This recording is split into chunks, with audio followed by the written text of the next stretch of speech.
I quite like pigeons. I'm going to bond the roof on. It was on camera as well. I'll have to get Coops to edit that out.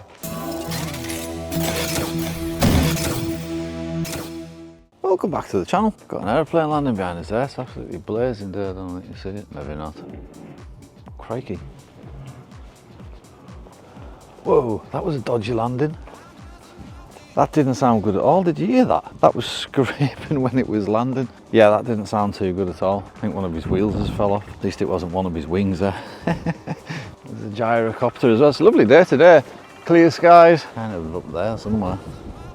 Right, so today I've got the clam, the bonnet and the roof set up and starting to get them prepped for paint in the back. So I'm going to do all the insides black. So I've got some of this to tidy up, some hairy bits, some bits of filler and stuff. I've got the fiberglass filler that I put the lights in with. I need to just knock that back off so it's not so lumpy on the back side. Bit of tidying up around the back edges to do as well, because I didn't really get them very well when I was painting it because it was really underneath. Got this bit of fiberglass matting to grind off there because it's dry. That's just about ready to go. Other than that, quick scuff over with a bit of sandpaper. And then the rear clam, got the vents masked up because I don't want any black paint ending up on the white paint, so I'll be masking up although it is getting polished, doesn't matter so much about the roof and the bonnet. It's easier, but I wouldn't want to get like black overspray in there, you know, that would be a nightmare. So what I'm doing here, because this part of the vent is going to be black, so I'm just putting a tape line around there. Now I could have done with fine line tape really, but I haven't got any, so just had to fiddle on with that a little bit. It's a bit trickier. Got the other side to do, and then I'll Scotch Brite that down and that'll be ready for paint. There's a few manky bits on the back of this as well, just to hit with the flap disc, just to tidy up a little bit. Bits like that where I've had to fill in the back of there.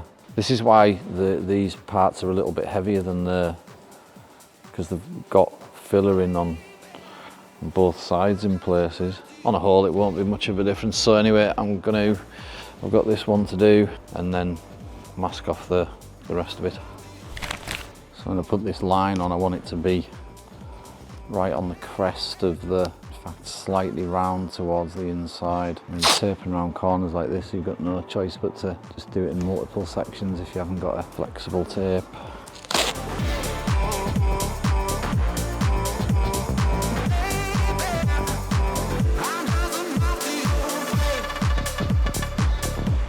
Sort of getting down at an angle to see where it's sitting, because I don't want it too far around this way, because obviously this is going to create a black line. And this section here is the bit where it comes in to the roof and then meets the window rubber line. So I've changed it slightly. I want to get it the same as the other side, or as close as. I think it'd be better if I go the other way.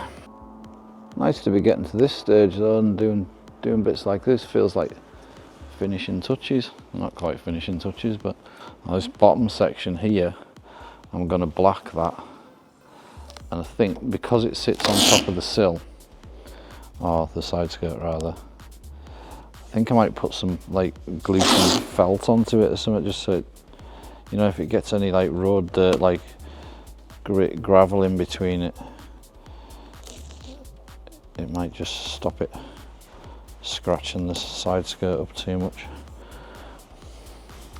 That's what I'm thinking anyway. I'll show you what I've done here. Coming around here, I did have it going in a lot steeper, but when you're looking at it from here, you've got like the viewing angle from down here is fine, it's nice, it flows in lovely, but coming from here, that line actually goes, that's going that way.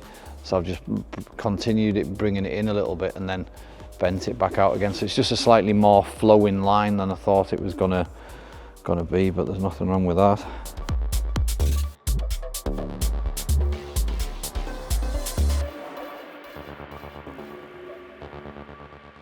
I quite like pigeons. Like, we have pigeons like nesting on our bedroom window ledge, yeah. I think they make nice noises. They make like, ooh.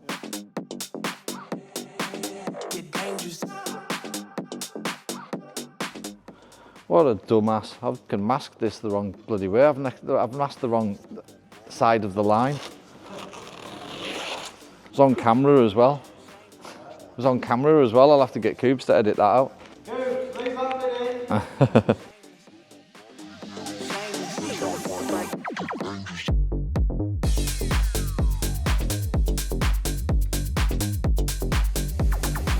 that's all me masking done. Just do the edges on that because the paint's just going to drop down anyway. It shouldn't get too much overspray. That's all masked up. Got a bit of sanding to do now just to prep the areas. Scotch Brite. So that's just mostly masked up now, and just got these light bezels to do. These will be, I think, painted black, but I don't want to paint them black just yet. Get some masking in them. I've given the backs a sand, so once these bits are done, we're pretty much ready to get some black on them.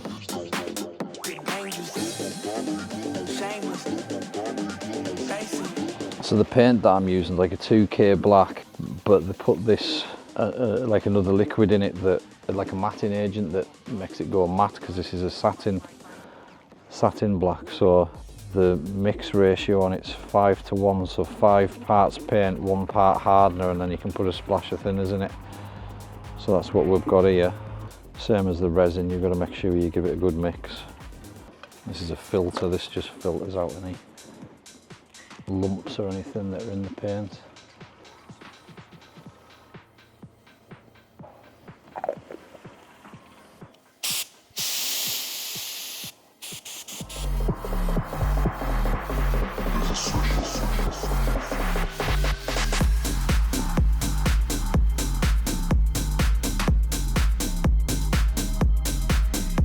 Right, that's the, I'll take you for the walkabout.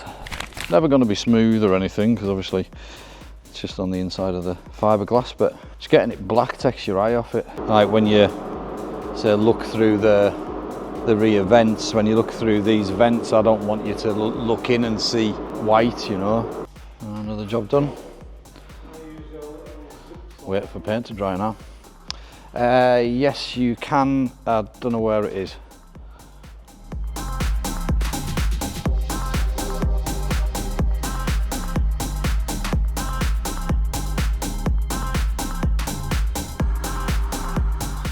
Back of the garage. So yesterday I got the back of the clam, the back of the bonnet, and the inside of the roof painted black. I also realised yesterday that it would be easier trimming the roof with the roof off. So I've been running about this morning trying to find material to trim the roof with. I did find something, but I got the possibility of some Alcantara, went and had a look at that. But that's kind of problematic in that it's thin, and the inside of this roof, because we're using the part that we're using, is a little bit knobbly from being on the inside of the mould. So if I used the Alcantara, I couldn't glue the Alcantara on without it forming to the roof. So I looked at some foam, and he pointed out that that won't work either, because you're using contact adhesive. As soon as you press on it, it just leaves a fingerprint, it sticks down so, and compresses the foam, so that wouldn't work, which got us back to the carpet, but which by then the guy who had that in stock had gone out on a job and I couldn't get hold of it. So I really want to get this roof bonded on today, so I'm just going to do it.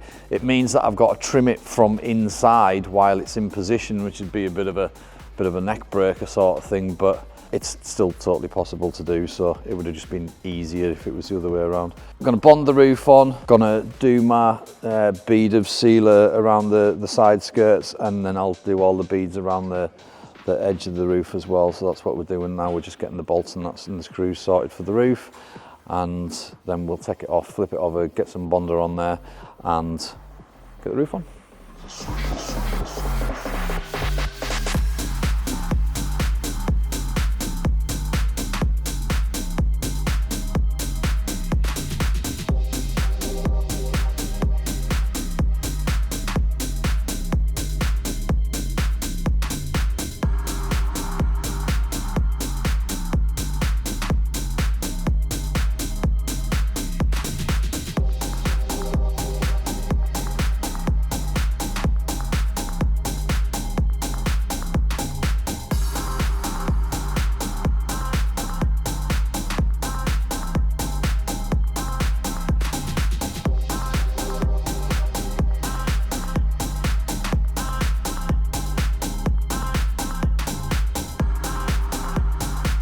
Right, that's me for the day. Short shift today really. Can't really touch it now until all the sealers went off, so some bits to tidy up, but this is all getting painted anyway.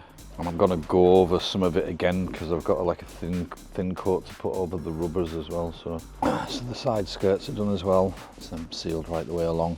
And that's me for this week really, so I won't get back onto it until maybe Sunday, if not it'll be Monday. That's probably a video. I have no idea how long I need to that I filmed, whether it's a complete video enough for Cubes to edit or not, but it'll have to be, won't it? By the way, what do you think about the thumbnails? Do you notice all the thumbnails on YouTube are like looking all bright and colourful and that? And have a bit of feedback, just let us know what you think of them, please. Anyway, thanks for watching, subscribing, pressing buttons, and hope you're enjoying the content. We're getting there with it. It won't be long before it's done now. I'm gonna, before I go home tonight, I'm gonna sit down and write a list, a to-do list, because we're kind of at that stage where we could actually write a list. But I think really the main things that we need to get onto now is back onto the moulding. So we've got the moulds for the rear clam. Once I've got the moulds for the rear clam, I can then fit the window, and which should be interesting because it's a bit wonky at the sides. Once I've got the moulds for the bumper, I mean I can fit them up, but yeah, other than that, back to the moulding. I can paint the roof once that's all settled in and the sealer's dried, and I can redo the sealer on the edges. But then we've got moulding to do, and after that we're kind of getting to the assembly stage. So then I need the brackets made, because I'm doing new brackets for the front and the back. We need the vents done, so there's a bit of like techie stuff coming up with the 3D scanning and the CAD design and printing and stuff. So yeah, that's all on the list to do anyway, but well, I need to make a list, but anyway, we'll see how it goes. Thanks for watching, pressing buttons, all that good stuff, and we'll see you next time.